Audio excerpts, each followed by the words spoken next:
I'm Bondy. Welcome to another episode of Secrets of the Garden, where we bring you expert advice on how to become a better gardener. Today, we have a special surprise for you. I have two co-hosts. Joining me and Louis Bauer, Director of Horticulture of Greenwood Gardens, will be renowned sculptor Tom Holmes. And today, hi Louis. Hello, Myung.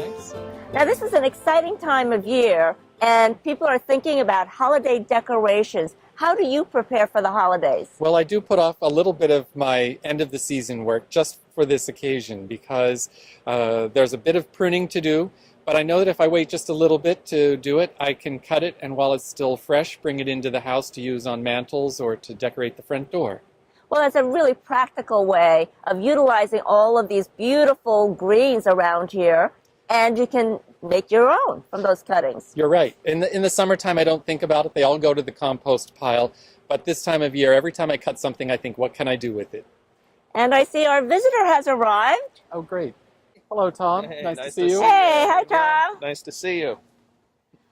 Well, today we are going to be in for a treat because Louis is going to be showing us how to prune shrubs so that he can incorporate it into his holiday decorations. Now, you're here so that you can forage for materials yourself. What are you looking for? Anything that Louis comes up with, I'm sure will be good, but I can use just about anything that we see around, from leaves and twigs to all the greens, anything that's dried. Feathers, always looking for a bird's nest as well for the center of a wreath or a small spray. So we'll see what we find. All right, well, let's get started with the pruning first. All right, here we go. So what are the best candidates for cuttings to use for holiday decorations? Anything evergreen that you plan to train or control in size can be used. Magnolias are easy because the joints on the stem show clearly, and especially if you're just taking small tips, every place there's a leaf, there is also the potential for a new branch to come out. So you want to cut just above the leaf, and you'll see if you look carefully at the base of the leaf there's a dormant bud, and that will become a shoot next year. Well, next we have some boxwood. Boxwood are really easy. We have a lot of it here at Greenwood, so we've had a lot of practice at cutting it, and we have cut it in all different sorts of ways. Sometimes we cut out very big branches in some of the old plants, and no matter where you cut it, it makes new sprouts. So that's all you have to think about. Wherever you cut, that's where the new sprouts come. And they make great house decorating branches. So I love these berries on this, and this is a beautiful, probably one of the most commonly used. Hey, Tom, do you use juniper also in your decorations? Sure. I love juniper. Just about any of the greens I'm always looking for. Sometimes you've got to get a little creative. Sometimes neighbors will be trimming hedges, and there'll be some nice greens, arborvitae or juniper. Sometimes landscapers would be a good resource for that. You might find them in bundles on the side of the road. So you always got to just keep your eye out, this time of year. These are arborvitae that were planted about 60 years ago. They've gotten very big, and the height doesn't matter too much to me, but some of them are starting to grow out over the pathway, so each fall I come out and cut some of the tips off, and they're another evergreen that's really great in the house because they hold their foliage together even after they've been on the mantle for a few weeks. Oh, and they have beautiful little seeds or cones. Cones. These are cones. These are little cones, and they are a really great feature of the arborvitae. The leaves smell nice and fragrant evergreen, typical Christmas tree kind of smell or balsam smell. And the cones are beautiful, and they make me think of some of the other dried things that are around the garden this time of year. A few other things, not quite as traditional as what we've been talking about, but anything with interesting shape or color interests me. I love these kind of squiggly sticks that we have here. I guess this is a dogwood, maybe? It might be. It's got some great shape to it. I think those are magnolia. Oh, magnolia, okay. And then some of the grasses are really nice as well. I guess this is sequoia in here with these beautiful copper tones, and then I'm always looking for the I guess this is probably some oak that's dried up, nice shapes and colors and contrast to the greens. I haven't found that bird's nest I'm looking for the center of a wreath, but there's got to be some good ones around. All right, well, we'll search for it. So it's a beautiful little nest that we've found here. It might be a warbler or something small, hummingbird, not sure what kind exactly. And but it's okay to scavenge these. Almost no bird will come back and reuse a nest, especially after the winter. Everything needs to be rebuilt, and they want to build fresh. For a small wreath, it could make a nice center. So I'm going to kind of gingerly pull this out and try not to pull it apart at all. You can see there's a lot of unnatural materials in there too. Some of these nylon strands that come from tarps and other types of materials, but it looks like there's a lot of roots in there, and there's definitely some hair from the goats around here, and a little bit of bedding that's left, and one small berry that's fallen in, but it's in pristine shape. It's just absolutely perfect, and ready to be displayed. Something this small I would just set up on a little burnt wood pedestal and maybe put a couple of pebbles in it just to weight it down. Whoa, here's your scavenge right here. Oh, wow, perfect find. And look at the combination of the nest and the... Just beautiful. Oh, that's monarch. Gorgeous. Wow. Not sure he's still functioning so well. It's been a little chilly. I think it's I don't frozen. think it made it back to Mexico, this one, but perfectly pristine. And I would say this is the center of the nest. I would set that right into the nest, and then set it up on a small little burnt wood pedestal, and you've got real sculpture right here. All right, well, that is the piece we were looking for. Well, this has been really fun. I think you two fellas have all the materials, an abundance of materials, to create something fabulous.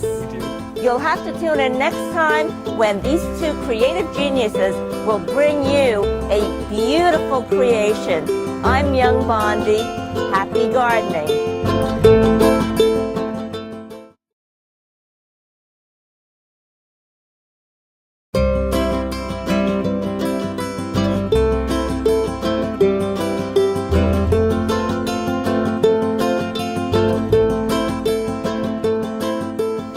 Hello, I'm Myung Bondy. Welcome back to another episode of Secrets of the Garden, where we bring you expert advice on how to become a better gardener. Last time, we left off with Louis Bauer and Tom Holmes about to create some beautiful holiday decorations from materials that were foraged from the grounds and from cuttings. Louis, now that you've collected all of your materials, what are you planning to do with it? Well, this looks kind of simple, and it is a little bit of a repetitive activity. It's a little like knitting, I suppose, but I like to make my own garland. It lets me make it out of the material that I have at hand. I can say I made it, and it's really fresh. It can be simple if I want it to be simple, or it can have 3 or 4 different kinds of material, like all the things we collected today, put into it. Oh, this is really time-consuming, but very unusual to have boxwood It is as a little garland. unusual, and it's nice because I put it up on some of the mantles, and I don't feel compelled to take it down right after Christmas because it keeps looking good, and it's just a simple, sort of traditional, almost colonial decoration. Oh, show us how you put this together. I've broken it down to little, like 3, 4, 5-inch pieces. So I take 2 or 3 at a time, and all I do is put 1 loop of wire around it, and then I pick up 2 or 3 more, and it just keeps going like that. I make 8 feet at a time because that's how long my table happens to be, and I have these little posts that keep the twine raised up off the table. I use just a piece of garden twine and stretch it tight. It makes it easy to work if it's stretched tight because it doesn't move around while you're wrapping the wire on it. This one I've just been putting boxwood on, but all the things we collected out in the garden earlier, like the arborvitae, I can break into little pieces and add to it and give it some variety. I usually stay away from adding other nuts or berries or things, but after it's on the mantle, I tuck some of them into it because that way, if they begin to fade a little, I can pull them out and still leave the boxwood. And you can always add some more fresh Exactly. material. Exactly. So I'm going to just keep going with this one until I have an 8-foot piece like the one I made a couple of hours ago. It's thin and it drapes beautifully. Oh, it looks gorgeous. So we're going to hang it on one of the pillars at the front of the house, and then add a little bouquet of the other branches we collected to tie it together. Tom, you've got an unusual collection of materials here. Tell us how you're going to be working with all of this.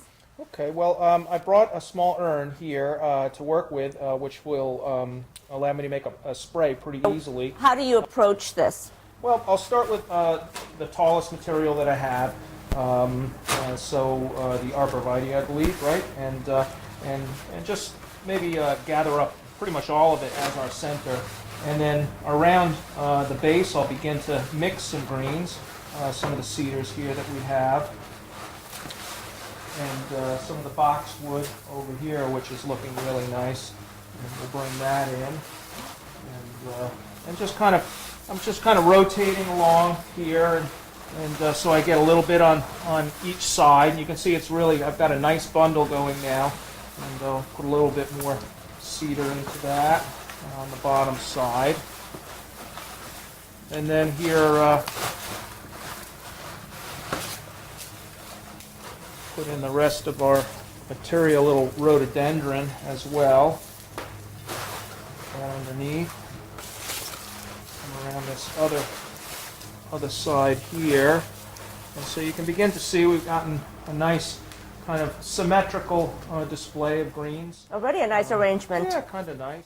So sometimes in bundling we would be wiring, but we really just don't need to because we have the urn here. I think this is going to settle nicely into it.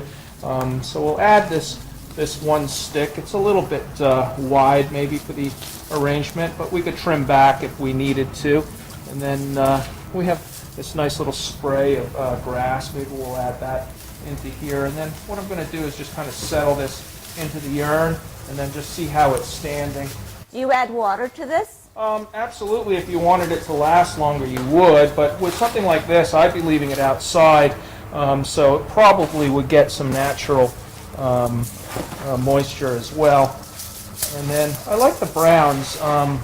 They can really add a little bit of spice to whatever you're doing. Some of the silver tones, copper tones, the browns, that type of thing.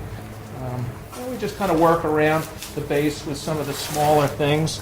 And sometimes more is better in the wreath making process because the complexity begins to build on itself and create a nice look for us. And maybe we'll just add in our little nest. We'll just pop that right in there and kind of situate it in. And, That's a finishing touch. it could be. I mean, and if you didn't like it, the nice thing about it not being wired is you can just pull it back out and try again. I think it looks really perfectly beautiful just as it is. Yeah, it's a natural look and not too controlled Or fussy. Yeah. That's beautiful. Yeah, thank you. I hope you've enjoyed our special holiday episode, and we hope to see you again next time. I'm Myung Bondy. I'm Louis Bauer. I'm Tom Holmes. Happy Happy holidays.